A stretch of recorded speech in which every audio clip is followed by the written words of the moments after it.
Hello and good day. The marketing behemoth known as the X Factor finally ground to a shuddering halt last week, as yet another instantly forgettable male vocalist got his grubby little hands on the coveted prize. Simon Cowell has a new bitch for the next couple of months before he disappears to LA via his own ass for the spring, like a camp migratory walrus. A thoroughly unremarkable series full of contrived and paper-thin caricatures masqueraded as artists is now over, and we must all rebuild the shattered voids that have become our lives. But the one beacon of light peering through the interminable soup of diarrhea was the Extra Factor, where Connie Huck has been doing her level best to get sacked by Simon Cowell for some months now. Whether it be her wooden delivery, incredibly rude questions or bad taste jokes, Huck has at least made one aspect of the X Factor experience entertaining this year. A walking car crash? Huck said last Saturday that the show had more bite than an Egyptian shark. Cue groans from around the studio as various runners scarpered from the ensuing shitstorm like poorly paid rats escaping the sinking ship.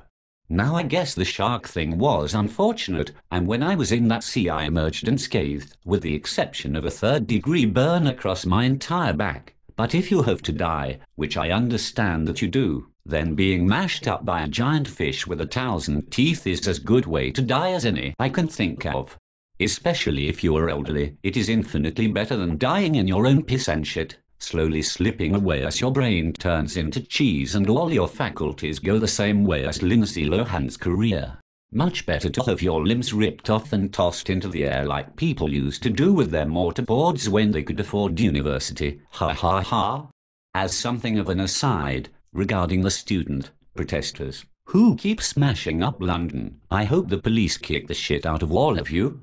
If you spent less time commuting into London from your ivory towers in the suburbs, defiling war heroes and jabbing stupid members of the royal family with pointy sticks, and more time actually researching what and when you may actually have to pay after your degree is finished, then perhaps these ugly scenes could be avoided. But as it stands, I hope that those silver spoons are knocked out of your mouths along with all of your teeth, you silly sixth-form politicians. The police should start using rubber bullets and boiling oil on you, you utter cretins. Back to the point. While I do feel marginally sorry for a woman who probably only had 10 years left at best being eaten, there is still a positive to be taken from her death.